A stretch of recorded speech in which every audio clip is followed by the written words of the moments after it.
네, YTN 라디오 생생경제 함께하고 계시는 지금 시각 3시 36분 47초 막 지나고 있습니다. 월요일의 코너 돈 되는 경제법 시간입니다. 오늘도 법무법인 이현 정수연 변호사와 함께할게요. 변호사님 안녕하세요. 네, 안녕하세요. 제가 앞서 오프닝에서 이미 한번 예고를 드리긴 했는데 오늘 이 성년 후견 제도에 대해서 준비를 해 오셨다고 들었습니다. 네, 맞습니다. 네, 근데 뉴스를 통해서 사실 성년 후견이란 단어는 들어봤거든요. 그런데 좀 일단은 생소해요. 좀 생소하시죠? 네, 쉽게 좀 먼저 설명을 해주신다면요. 네, 사실 용어가 좀 낯설게 느껴지시는 분들이 많으실 것 같아요. 네. 좀 쉽게 설명을 해드리면 예를 들어 가족 중에 아버지가 치매와 같은 질병 또는 뭐 후천적인 장애라든지 아니면 나이가 많아지심으로 인해 가지고 자신이 직접 재산 관리를 하는 게 불가능해지거나 신상 문제 뭐 어느 병원에서 내가 요양을 받을지 이런 문제 자체를 제대로 해결할 수 없는 상황이 생길 수가 있잖아요. 그렇죠. 네, 그러면 자식 중에 한 명이 법원에 성년 후견 개시 심판 청구라는 걸 통해서 후견인으로 아버지의 후견인으로 지정이 되면 포괄적으로 아버지를 대신해서 여러 가지 뭐 재산 관리도 하실 수 있고 그리고 이런 치매로 인해서 판단 능력이 없는 상태에서 아버지가 뭐 고액의 물건을 사신다든지 어쨌든 뭐 부동산 계약을 맺으신다든지 이런 행위에 대해서 취소하고 무효로 만들 수 있는 권한까지 갖게 되게 됩니다. 네, 그래서 이렇게 알츠하이머가 발병해서 병의 진행이 많이 된 경우라면 이렇게 판단이 좀 불가한 상태에서 복잡한 계약이나 물건을 사는 경우를 이런 경우에 피성년 후견인 그러니까 아버지겠죠. 이 케이스에서는 이런 아버지를 보호하기 위해서 만들어진 제도라고 보실 수 있겠습니다. 네, 그러니까 이게 단어는 어려워도 아마 시간이 갈수록 더 많은 분들이 좀 알아두면 좋을 것 같은 제도이긴 해요. 왜냐하면은 요즘 뭐 이렇게 나이가 들면서 가장 많이 걱정하는 질병 중에 하나가 바로 알츠하이머이기도 하고 실제로 2019년 기준으로 이 보고가 나왔는데 알츠하이머 진단 추정 환자 수가 70만 5천여 명 정도가 된다고 하면 이게 그냥 무시할 수 있는 수치는 아니거든요. 그리고 또 최근에 이게 이슈가 됐던 게 배우 윤정희 씨 관련 사건 때문에 이 성년 후견 제도가 또 다시 좀 문제가 됐죠. 네, 맞습니다. 올해 2월 배우 윤정희 씨가 프랑스에서 알츠하이머를 앓고 있다는 사실이 알려졌죠. 네. 그래서 많은 분들이 놀라시기도 한 것 같은데요. 그 윤정희 씨의 따님이 서울가정법원에 자신을 어머니의 후견인으로 지정해 달라는 내용의 성년 후견 개시 심판 청구를 했다고 언론을 통해 보도가 됐습니다. 하지만 윤정희 씨의 형제분들이 또 딸이 아닌 자신들이 후견인이 돼야 한다고 주장하면서 현재 해당 사건에 남동생분이 참가인으로 참여해서 사건이 진행 중에도 있습니다. 그렇군요. 네. 그리고 또 저희가 이제 많이 아시는 분들 중에서는 뭐 신격호 회장의 어떤 그 성년 후견 사건이라든지 또 최근에는 지난해 6월 조양래 회장이 대해서도 한국타이어 조양래 회장에 대해서도 성년 후견 사건이 진행 중인데요. 이 사건은 지난해 6월 조양래 회장이 차남 조현범 사장에게 한국엔 컴퍼니 주식 전부를 매각하면서 시작이 됐습니다. 그래서 장녀 조희경 이사장이 이러한 매각 결정에 대해서 조양래 회장의 자발적 의사로 이루어진 것이냐 아니면 치매 발병 상태에서 이루어진 것인지 이 문제에 대해서 이 사건을 통해서 다투고 있고요. 그래서 만약에 조양래 회장에 대해서 성년 후견이 개시가 되면 이 차남에게 이루어진 주식 매각 자체를 무효로 만들 수 있기 때문에 경영권 분쟁에서 유리하게 활용하려고 하는 것으로 보입니다. 네, 그렇군요. 근데 지금 변호사님께서 예를 들어주신 내용을 보면, 그러니까 뭐 배우 윤정희 씨 경우도 그렇고, 뭐 한국타이어 조양래 회장도 그렇고, 재산이 엄청 많은 분들만 이 제도를 쓰는 건가 이렇게 생각하시는 분들도 있을 것 같은데. 뭐 이런 분들은 사실 우리 주변에서 흔히 볼 수 있는 사례는 아니니까 만약에 뭐 치매 가족을 부양하고 있는 분들도 이런 성년 후견 제도를 활용을 할 수 있는 방법이 있나요? 네, 충분히 활용을 하실 수가 있고요. 또 언론에 노출된 게 이런 사례뿐이기 때문에 나랑은 좀 상관없다 생각하실 수도 있는데 전혀 그렇지 않습니다. 사실 이 제도의 취지는 말씀드린 것처럼 그런 특정 원인들을 인해서 이제 도움이 필요한 청년들에게 재산을 관리해주고 일상생활을 보호해주기 위해서 마련된 제도입니다. 네. 예를 들어서 실제 사건 중에 이런 경우가 있었는데요. 네. 그 미용실을 하시면서 어렵게 치매에 걸리신 어머님을 부양하고 계신 분이 계셨어요. 네네. 근데 코로나로 인해서 이제 미용실 운영도 이제 굉장히 어려워지고, 근데 또 어머님은 이제 병환이 중해지셔서 요양병원에 모시는 비용은 이제 늘어서 굉장히 경제적으로 어려운 상태에서 이제 찾아오셨더라고요. 네. 그래서 근데 어머님 명의 계좌에 사실 어머님이 평생 모은 적금이 있었습니다.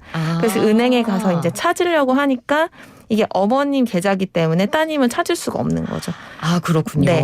그래서 이제 어머니를 이 돈을 인출해서 간호하는데 사용하실 수가 없어서 굉장히 난감해하고 계셨습니다. 그러니까 이 간병비라는 게 사실 굉장히 만만치가 않거든요. 뭐 병원 입원비도 있고 식비도 있고, 그런데다가 이제 본인께서 직접 이렇게 어렵게 미용실까지 운영하시는 상황이라면 이 돈이 굉장히 지금 절실하게 필요한 상황인데, 이때 성년 후견 제도를 이용을 할 수가 있다는 말씀이시죠? 네, 맞습니다.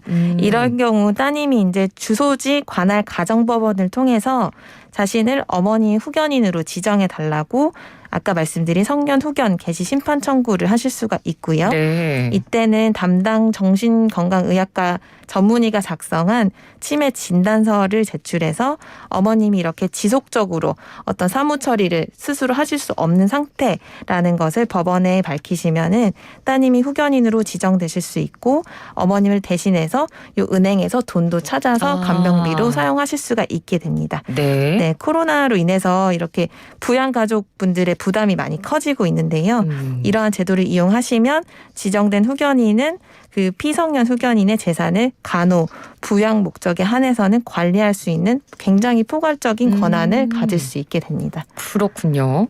자, 그러면 이 후견 개시 법원에 요청할 때 그 요청을 할 수 있는 사람이 따로 있나요? 뭐 무조건 자녀만 해야 된다든지 아니면 무조건 본인만 해야 된다든지 그런 게 있나요?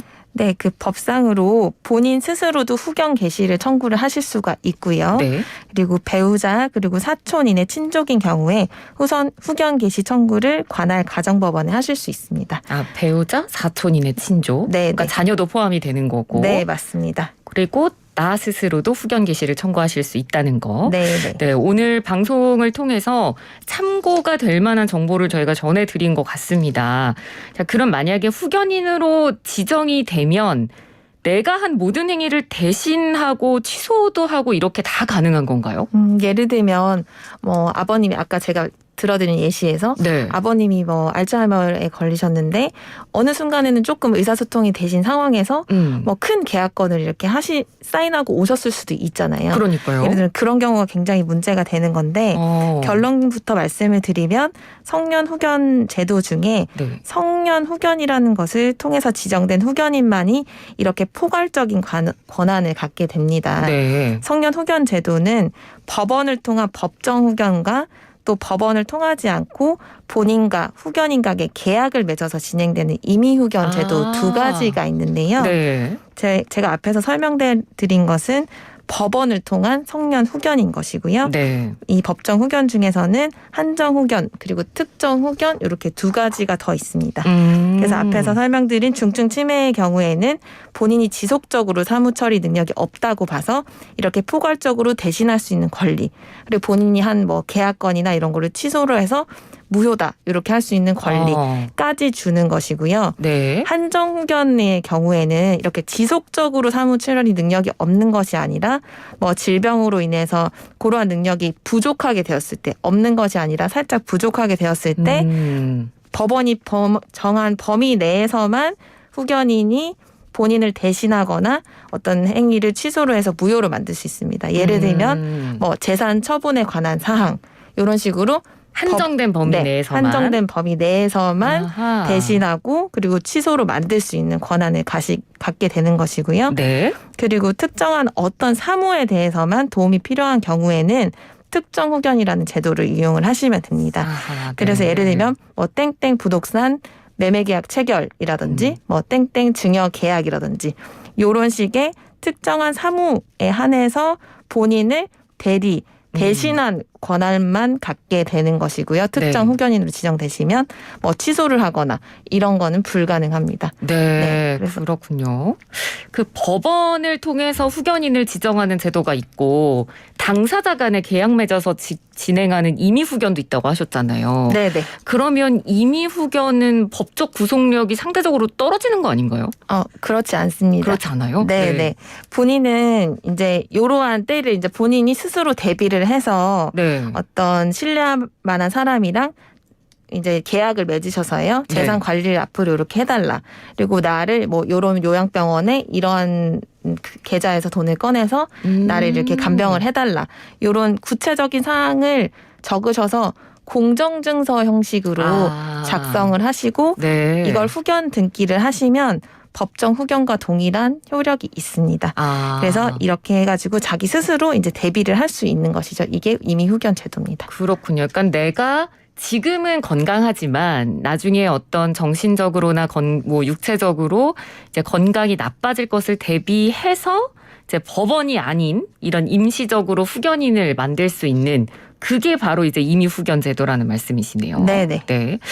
자, 그러면 이 성년 후견 제도에서 후견인 역할이 굉장히 중요할 것 같다는 생각이 들어요. 그러니까 왜냐하면 뭐 아무리 자녀라고 해도 이 역할을 충실히 할지 안 할지도 사실 보증이 안 되는 거고 내 재산도 어느 정도 관리가 가능하고 이제 내 보호에 관한 것이면 어느 요양병원에서 어떤 간병 서비스를 받을지도 결정을 할 수 있는 부분이니까 그런데 이 후견인이 그 의뢰한 부분에 대해서 이 후견인 역할을 얼마나 잘하는지 얼마나 잘하고 있는지를 모니터링하는 제3자는 어떻게 할 수 있나요? 그런 제도가 있습니다. 그 성년 후견인 게시가 돼서 어떤 분이 후견인으로 지정된 경우에는요. 그 사건 번호가 부여가 돼서 후견 감독관이 이제 지정이 법원에서 가정법원에서 지정이 됩니다. 그래서 후견 사무가 제대로 이루어지고 있는지를 감독을 하게 되는데요.